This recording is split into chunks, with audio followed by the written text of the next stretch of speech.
ছোট্টবেলা থেকেই গ্রামে থেকেছি, সেই জন্মের পর থেকেই গ্রামের মেয়ে হয়ে গ্রাম ভালো লাগবে না তাই কি কখনো হয়? বরাবরই গ্রাম আমার কাছে খুবই ভালো লাগে। এই যে আপনারা গ্রামটা দেখতেছেন, দেখেন তো চারদিকে একদম হলুদ হয়ে আছে, সরিষা ফুল ফুটে। আপনাদের কাছেও ভালো লাগতেছে তাই না? এই কথাটা কিন্তু অবশ্যই কমেন্টে জানাবেন। আসসালামু আলাইকুম, মিমি ব্লেজ ব্লগে সবাইকে স্বাগত। গ্রামে প্রচুর শীত পড়ছে, আজ 2 দিন পরে রোদের দেখা পাইলাম। আর বাবুর আব্বু আসছে, সাথে আনছে চিকেন চাপ। কি করি সারাদিন সেইটাই দেখতে থাকি। সারাদিন কোনো ভিডিও করি নাই, দুপুরবেলা ভিডিও করছি, দেখেন এক ফোঁটাও রোদ উঠে নাই। আমাদের কতটুকু শীত লাগে ঠিক আমরা কাপড় পরে থাকি, আসলে প্রাণীগুলা তো আর সেই রকম না, তো আর বলতে পারে না। দেখেন কি শীত লাগছে ছাগলে। দুপুর থেকে ভিডিও শুরু করলাম। দুপুরে আজকে রান্না করছে ফুলকপি দিয়ে মাছ আর ছোট মাছ ভাজি। আমার কাছে কিন্তু মাছ ভাজি দিয়ে মুড়ি দিয়ে ভাত দেখতে খুব ভালো লাগে। কত মানুষ যাইতেছে, আমার একটা ছোট ভাই আমাকে এই ফুলগুলা গিফট করলো।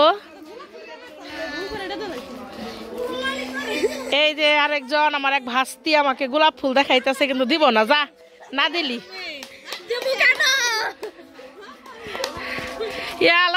বাতি চালে হেলাইছে হবাই দে মাগরিবের যান না। আমি তো কও কিছু কইব না, আমি তো শরম পাই। আজকে সারাদিনে এত শীত, এর জন্য আর কোনো ভিডিওই করতে পারি নাই। এক ফোঁটা রোদ ওঠে নাই, সন্ধ্যা হয়ে গেছে। এই যে দেখেন চারদিকে কি পরিমাণ অন্ধকার একদম। এখন আবার যাইতেছি আমি আর খালা দোকানে। সাত বাবু আলাই বাচ্চা রাখলে সকাল আবার স্কুলে যায়, না খেয়ে যাই তো একদম, তো অন্য কিছু খাইতে চায় না, এটার জন্য যাইতেছি। আটা নিয়ে বাড়ির দিকে যাইতেছি, দেখেন একদম চারদিকে অন্ধকার হয়ে গেছে। আর ভিডিও করি নাই। এরপরে ঘুম থেকে উঠে ছাদকে রেডি করে নিয়ে চলে যেতেছি বাবুর স্কুলে। দেখেন আমার সোনা পাখিটা কত খুশি। আল্লাহ তাআলা যেন আমার সোনা পাখিকে সারা জীবনে এরকম হাসি খুশি রাখে। চারদিকে কুয়াশা। শীতের মধ্যে আমাদের 30 মিনিট হাইটে যাইতে হবে নদীর পারে, তারপরে একটা নদী পার হব, তারপরে বাবুর স্কুল শেষ করে চলে যাইতেছি একটু বাজারে। বাবুর বাবা টাকা পাঠাইছে, এর জন্য উঠিয়া ওরা কিছু কিনে দিব। এখন বাজে বেলা 11:30। তারপরেও দেখেন চারদিকে কত কুয়াশা, একদম অন্ধকার হয়ে রয়েছে। চারদিকে এত কুয়াশা, বাতাস, শীত পড়ছে, তারপরেও কিন্তু কারো কাজ থেমে নেই, যে যার কাজে ব্যস্ত। দেখেন নদীর গোদারা পার হয়ে কত লোক যাইতেছে, ছাদ একদম উপর দিয়ে হাইটা যাইতেছে। আমি বললাম বাবা একটু নিচে নামো, আস্তে আস্তে যাও, তা না হলে আবার পইরা যাই। আমাদের এলাকা কিন্তু অনেকটুকুই ভেঙে গেছে এই নদীতে। তো দেখেন মাঝখানে একদম চর পড়ছে নদীর। এরপর বাজারে পৌঁছে গেলাম, এসে দেখলাম যে দোকানে টাকা পাঠাইছে দোকানটা বন্ধ। দোকানদারকে ফোন দিলাম, বললো যে এখন আর দোকান খুলবে না। বন্ধ থাকলে কি হবে, ছাদের তার বেহাতি খাওয়া বন্ধ নাই। দেখেন মাঝ রাস্তায় আসার সময় দেখলাম আমার এক দাদা ক্ষেত পরিষ্কার করতেছে। এত শীত পড়ছে তারপরেও কিন্তু কাজ করা বন্ধ নাই। আর এই ক্ষেতের মধ্যে কিন্তু অনেক সুন্দর মাছ আছে, ছোট মাছ। বাড়িতে এসে খাওয়া দাওয়া করে একটু রেস্ট করে গেলাম আমার কাকার বাড়ি, মানে আখিদের বাড়ি। ছেলে একটা ফুল আনছে স্কুল থেকে আসার সময়, সেটা আমাকে দিল। আমি বললাম যে থাক তুমি রাখো। আজকে আমাদের বাড়িতে দুপুরে রান্না হয়েছে শুটকি দিয়া, মূলা, সিম দিয়া, পাঙ্কাশ মাছ, টমেটো দিয়ে বিরন করছে। এই বিরনটা আমার কাছে খুবই মজা লাগে।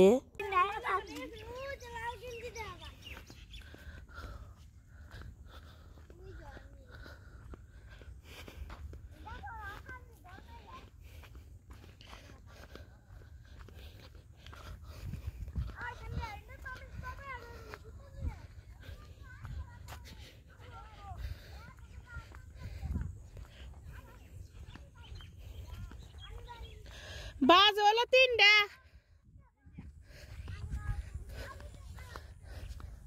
কয়টা পর্যন্ত কাম করবেন?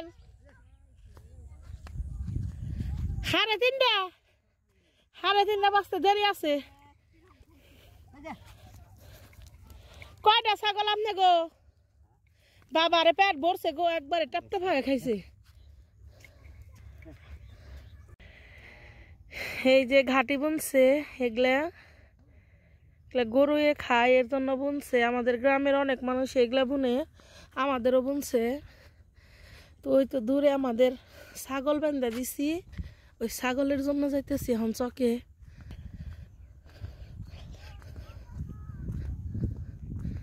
ওই খালা কোনে দিস দশ না সুরে নিল না তো আবার। ও কাকা আমাকে ছাগল দেখছেন?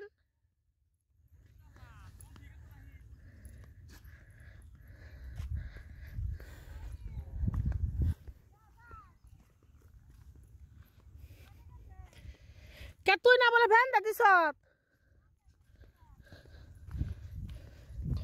তে ভালো হয়েছে আমি বেরতে জায়গা তুই থাক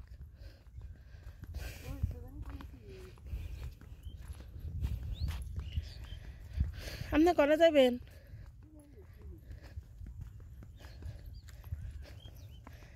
আজকে 3 দিন পর একটু সূর্যের দেখা দিছে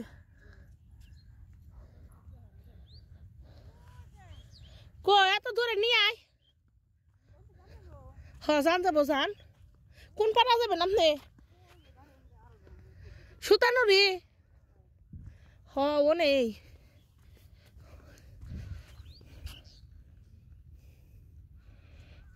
এক রাস্তায় যাম যাবো বাতর দে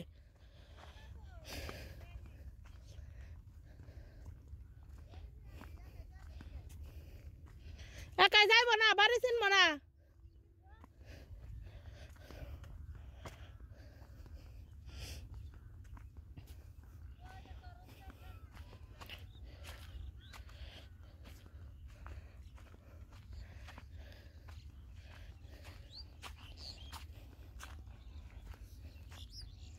এই যে মাটিগুলা দেখতেছেন এই মাটিগুলা হইতেছে মাটির জিনিস বানানো হইব কুমারেরা এগুলা কিনা নিয়ে এনে রাখছে ওই যে দূরে একটা ভাই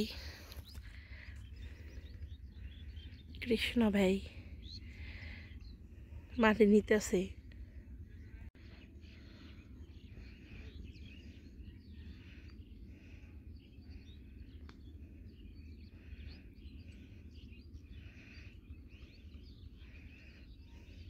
একটা ব্যান নিয়ে আনলেন না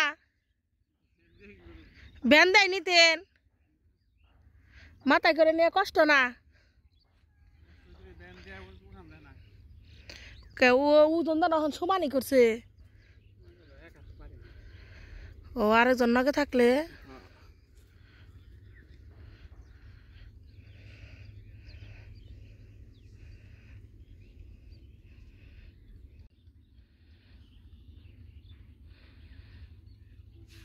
জীবনটা মনে হয় ধন্য এত সুন্দর একটা গ্রামে জন্ম নিছি পাথরের দেয়াল আমার ভালো লাগে না ভালোই লাগে আমার গ্রাম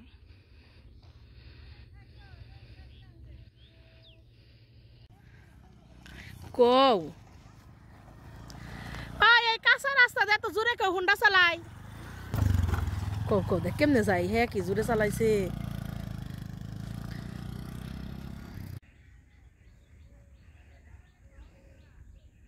সন্ধ্যাবেলা বাবুর আব্বু ফোন করছে আমি আসতেছি একটু রাত হয়েছে এই তো বাবুর আব্বু আসছে কি যেন আনছে দেখি প্যাকেট খুলে কি আনছে আসলে মানুষ কালো হলেই কি সবাই তাকে একটু বেশি অবহেলা করে আসলে যেখানে যাকে বেশি ভালোবাসছি সেখান থেকেই কিন্তু আমি বেশি কষ্ট পেয়ে আসলে আমি মনে হয় কাউকে মনের কথা বুঝাইতে পারি না যে না আমি এই মানুষটাকে এত ভালোবাসি যাই হোক মনের কষ্ট মনেই থাকে আজ 3 দিন ধরে আমি ভালো নেই আর যার জন্য ভালো নেই সে যদি আমার ভিডিওটা দেখে থাকে তাহলে আমাকে যেন ফোন দেয় যদি আমার জন্য একটু মায়া হয় আসলে আমি অনেক ভাবেই দেখছি যারা একটু বেশি সুন্দর হয় তাদেরকে অবহেলা করে তাই তো আমি নিজেই বলি চেহারা যখন খারাপ মানুষ তো একটু অবহেলা করবে আর সেইটা যদি হয় প্রিয় মানুষের কাছ থেকে তাহলে আর কি হয় মনে হয় আকাশটাই ভেঙে পড়ে মা এই তো সাদের বাবা এখানে নিয়ে আসছে চিকেন দিনটা খুব ভালো ছিল জানি না এরকম দিন আর কবে আসবে যে যেখানেই থাকুক সব সময় ভালো থাকুক এইটাই এই তো চিকেন চাপটা ঢাইলা নিতেছে প্লেটে অনেক আবেগী হয়ে গেছি আপনারা কিছু মনে করবেন না আসলে এটা আবেগ না এটা অনেক কষ্টে থেকে কথাটা বললাম